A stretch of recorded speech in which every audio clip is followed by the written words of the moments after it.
So the trend continues with the Nintendo Switch getting these huge RPG games ported to the Nintendo Switch. Warframe is already on the Nintendo Switch, and now we have DC Universe Online. Who would have thought back on the PS3 we would be playing dcuo on a portable handheld system?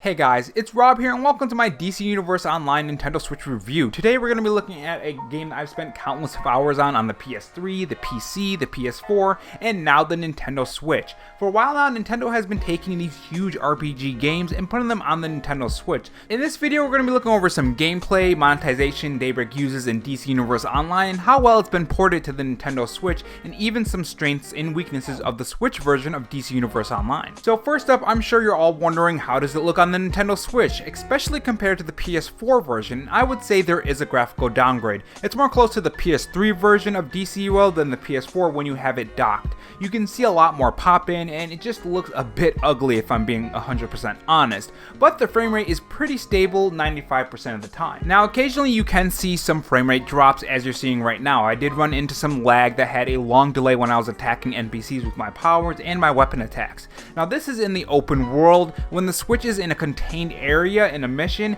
and there's not a lot of NPCs or players around, it seems like it runs much more smoother. Now in undocked mode, when you're in handheld mode, it looks leagues better than docked mode when you're playing this game. The colors are more vibrant, there's less notable pop-in, and it seems to have a better frame rate, just by a bit.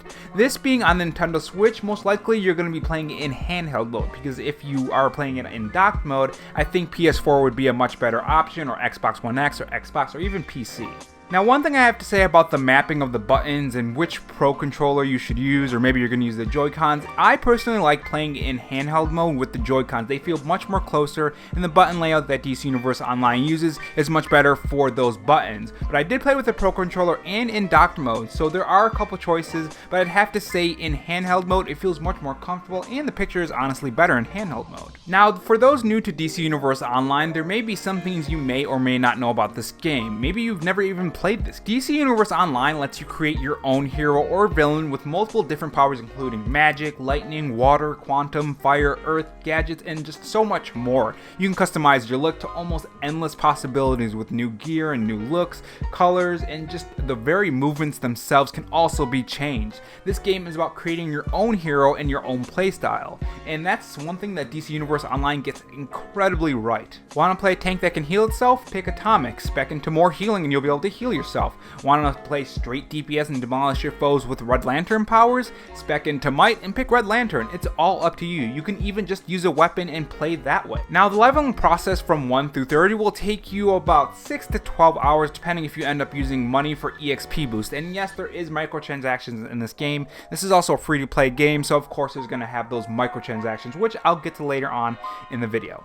And leveling through 1 through 30, you'll learn the story of DC Universe Online, meet new characters, and sometimes very iconic characters, and sometimes niche characters. You'll go through Gotham, Metropolis, meet Raven, Wonder Woman, Cyborg, Superman, Batman, and just so much more. It's a great way to learn about characters that you maybe didn't know about, and if you don't read comics, or if you don't watch the TV shows or movies. Now, where the real fun begins is after level 30. After level 30, you'll get a gear score that measures how much you've geared up until now. Later on, you'll get more gear to increase your gear level. You can hop into the on duty tab and pick from a decent selection of raids and PvP battles. Now when I say a decent amount, it's because a lot of this content is locked behind DLC. Now there are a couple of ways you can access this DLC. You can buy it through multiple packs that have multiple episodes in them, or you can buy them individual, or you can do the more practical way and the one that I used to choose when I used to play this game back on the PS4 and PS3, a subscription. And here's where the problems start to settle in for DC Universe Online. Even though you're paying yearly or even monthly, there's still ways this game tries to get more money out of you, out of your pocket.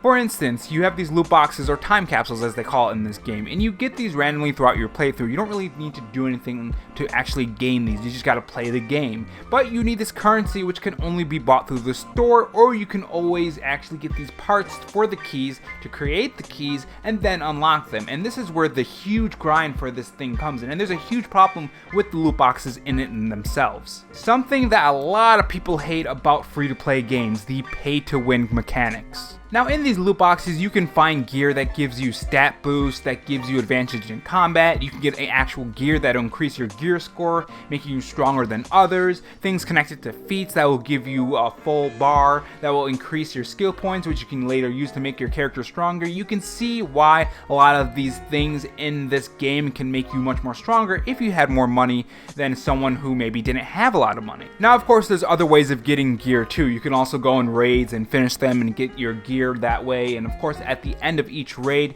you'll have to wait another full day before playing it. And that's where another problem with this game for me personally comes in, is the microtransactions with the replay badges. If you don't have a lot of money or you don't have the monthly subscription that gives you replay badges, if you strictly buy the episodes you're going to be having to pay for replay badges, and if you want to get that loot as fast as you can, the more money you have, the faster you'll be able to do that. There's a lot of ways this game tries to get money out of your pocket, and that's one of the reasons why I just quit this game, is because honestly it was getting money out of my pocket, and by the time I noticed it was pretty much too late. It had already got a lot of money from it. Now of course you can always play the free to play part of the game and spend no money whatsoever. You're not really forced to do that. It's there if you want to, but you're not technically forced to do it until you hit that paywall. There is a paywall eventually that you're gonna hit if you want to get into different content that'll increase your gear score and make your character stronger and experience new storylines that they've added down the road and later in the future.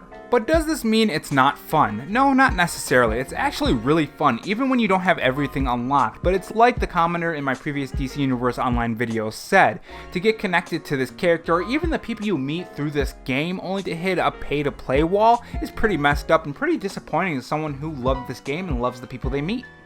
Now the question you have to ask is, who is this for? Is it worth playing over the PS4 or even the Xbox One or even the PC version of DC Universe Online?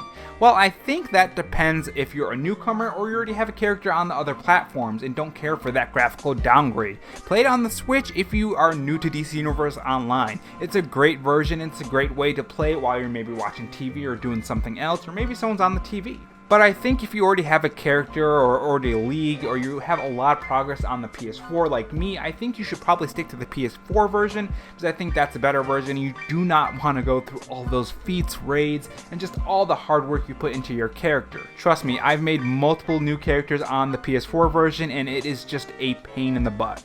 So what do you think of DC Universe Online on the Switch? This is honestly just my opinion. If you have a different opinion on the things I've said in this video, make sure you leave them down in the comment section below and let's chat about it. I'm always open to changing my mind on anything I think about on the games or movies that I cover on this channel.